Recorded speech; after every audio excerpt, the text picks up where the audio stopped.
राधे राधे। नंद के आनंद भयो जय कन्हैया लाल की, हाथी घोड़ा पाल की जय कन्हैया लाल की। नंद के आनंद भयो जय कन्हैया लाल की, हाथी घोड़ा पाल की जय कन्हैया लाल की। तो आज है भैया मित्रों जन्माष्टमी।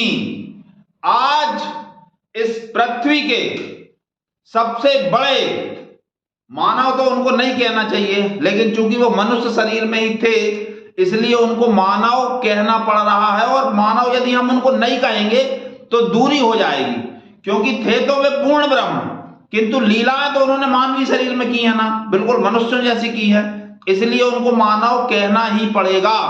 तो आज है जन्मदिन इस पृथ्वी के सबसे बड़े महामानव, महानायक, परात्पर, पूर्ण ब्रह्म भगवान श्री कृष्ण का। तो बोलो कृष्ण भगवान की जय। तो कृष्ण शब्द मित्रों कर्षति आकर्षति इति कृष्ण, अर्थात जो कर्षित करे, आकर्षित करे, जो पूरे जीवों को अपनी ओर खींचे, वो है कृष्ण। आप ऐसा ना समझें कि कृष्ण जी के जन्म के पहले कृष्ण शब्द नहीं था, बिल्कुल नहीं। ओम क्लीम कृष्णाय नमः ये कृष्ण जी के पहले भी मंत्र था। रामचंद्र जी के पहले भी राम शब्द था। ओम रम रामाय नमः ये इनके मंत्र हैं। भगवान राम का मंत्र है, भगवान कृष्ण का मंत्र है। सनातन संस्कृति में भगवान राम ने, भगवान कृष्ण ने अवतरित हुए हैं। ऐसा नहीं है कि उनके आने से सनातन संस्कृति प्रारंभ हुई है, नहीं। सनातन अर्थात जिसकी तिथि नहीं है और जिसका अंत नहीं हो सकता, वो है सनातन। सनातन धर्म में भगवान राम प्रकट हुए हैं, भगवान कृष्ण प्रकट हुए हैं, भगवान बुद्ध प्रकट हुए हैं, और समय आने पर अब भगवान काल्की प्रकट होंगे। हमारे चैनल को सब्सक्राइब जरूर करें, क्योंकि आगे जाकर के मैं आपको भगवान काल्की की भी पूरी कथा सुनाने वाला हूं। तो भगवान प्रकट क्यों होते हैं? रामचरितमानस से पूछे अपन इस प्रश्न को। जब जब होई धर्म के हानि, बाढ़हि असुर अधम अभिमानी, तब तब प्रभु धरि विविध शरीरा, हरहि कृपा निधि सज्जन पीरा। अब इसी प्रश्न को अपन गीता जी से पूछते हैं। यदा यदा हि धर्मस्य ग्लानिर्भवति भारत अभ्युत्थानम् अधर्मस्य तदात्मानं सृजाम्यहम्। इसलिए जब जब संतों पे, साधु जनों पे अत्याचार होता है, अनाचार होता है, तब उनके परित्राण के लिए, उनको मुक्त करने के लिए, उनको सुख देने के लिए भगवान का आविर्भाव होता है, भगवान का अवतार होता है। तो पूर्ण ब्रह्म, पूर्ण माधुर्य भाव जीवों को सुख प्रदान करने के लिए भगवान कृष्ण ने अवतरित होना स्वीकार किया, और अवतरित हुए अष्टमी के दिन। भगवान कृष्ण के जीवन के विषय में कई ऐसी चीजें हैं जो युवक नहीं जानते, युवक तो क्या बड़े भी नहीं जानते। भगवान कृष्ण की पत्नियां थी 16,108। प्रश्न ये उठता है कि 16,108 पत्नियां थी।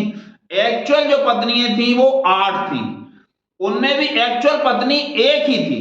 एक्चुअल से मतलब ये नहीं वास्तविक नहीं, पूरी पत्नियां सत्य थी, किंतु उनके कारण क्या थे?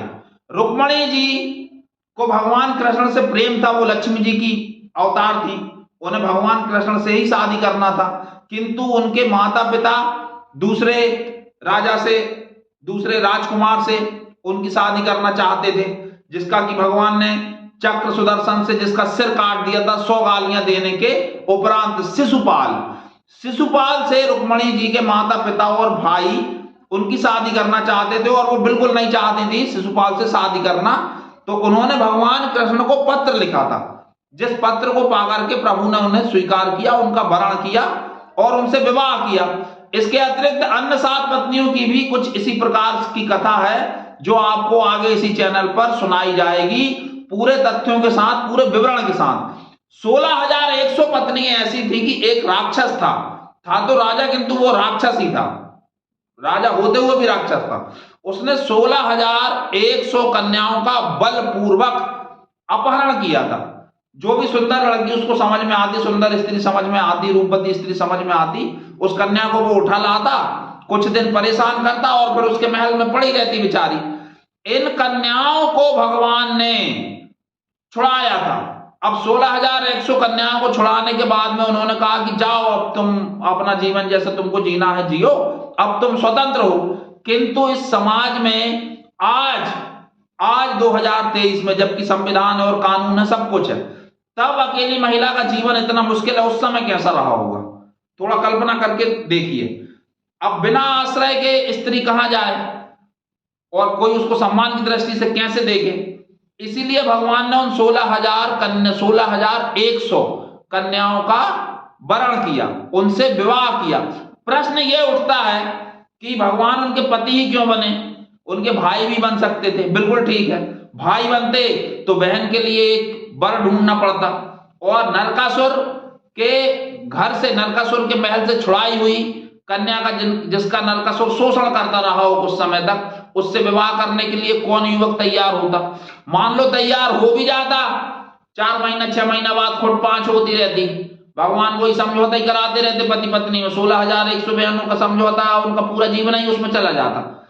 इसीलिए उन्होंने उनका पति बनना स्वीकार किया, जिससे कि समाज में उन्हें पूर्ण सम्मान मिल सके और उनकी तरफ कोई भी तिरछी दृष्टि से ना देख सके। यह है भगवान कृष्ण की पत्नियों का रहस्य।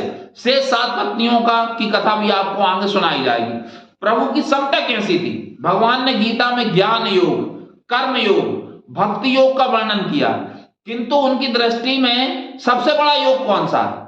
भगवान कृष्ण के लिए सबसे बड़ा योग है समत्व योग। सुख और दुख, हानि और लाभ, जय और पराजय, मान और अपमान में सम रहना। वो स्वयं इस योग में रहते थे या नहीं, इसकी परीक्षा ऐसे हुई कि जब उत्तरा अभिमन्यु की पत्नी के ऊपर द्रोणाचार्य के पुत्र अश्वत्थामा ने ब्रह्मास्त्र चलाया, उसने कहा कि मैं पांडवों के बीज को ही समूल नष्ट कर दूंगा। ऐसा सोच करके उसने ब्रह्मास्त्र उत्तरा पहले तो पांडवों की तरफ चलाया, तो अर्जुन ने भी दूसरा ब्रह्मास्त्र चला दिया उसको रोकने के लिए। दोनों ब्रह्मास्त्रों को वेद व्यास जी ने अपनी योग शक्ति से रोका, और फिर उसके बाद उन्होंने कहा कि अर्जुन तुम अपना ब्रह्मास्त्र वापस लो, अश्वत्थामा तुम भी वापस लो। अर्जुन ने तो अपना ब्रह्मास्त्र वापस ले लिया, किंतु अश्वत्थामा को ब्रह्मास्त्र को वापस करना नहीं आता था। इसे ऐसा समझिए कि किसी देश ने मिसाइल छोड़ने की टेक्नोलॉजी तो सीख ली, किंतु उस टेक्नोलॉजी को डाइवर्ट करने की या वापस लेने की उसके पास में कोई टेक्नोलॉजी नहीं है। अश्वत्थामा अपना ब्रह्मास्त्र छोड़ चुका था, वापस उसको लेना आता नहीं था, किंतु उसकी दिशा को मोड़ना आता था। अश्वत्थामा अपने पिता की हत्या के इंतकाम में, प्रतिशोध में जल रहा था। जब वेदव्यास जी के द्वारा कहा गया कि तुम यदि वापस नहीं ले सकते तो इसकी दिशा मोड़ो, तो उसने फिर संकल्प अपना बदला और उसने कहा कि मैं पांडवों के बीज को समूल नष्ट कर दूंगा। उस समय अभिमन्यु की पत्नी उत्तरा गर्भवती थी। उसकी गर्भ में अभिमन्यु का पुत्र था, जिसे हम परीक्षित के नाम से जानते हैं, और राजा परीक्षित को ही सबसे पहले सुखदेव परमहंस जी द्वारा भागवत, श्रीमद् भागवत सुनाई गई थी। उसने उस ब्रह्मास्त्र का मुख उत्तरा के गर्भ की तरफ कर दिया।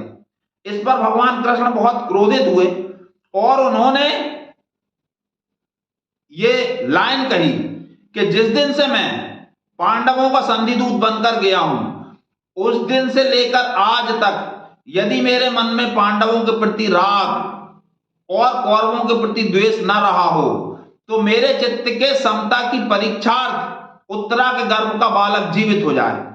और चूंकि भगवान कृष्ण समता की प्रतिमूर्ति हैं, समता की जीवंत मूर्ति हैं, इसलिए वो उत्तरा के गर्भ का बालक जीवित हो गया। चूंकि भगवान कृष्ण की समता की परीक्षा तो उसका जन्म हुआ था, इसलिए उसका नाम रखा गया परीक्षित। तो ऐसे भगवान श्री कृष्ण जिस योग को बहुत ज्यादा पसंद करते हैं, समत्व योग, उसमें आप और हम भी स्थिर रहने का प्रयास करें, कम से कम प्रयास तो करें। यही सच्ची जन्माष्टमी मनाना है। आगे और भगवान के जीवन पर हम प्रकाश डालेंगे, वो तो हमारा काम ही है डालना, इसलिए हमने ये चैनल बनाया हुआ है।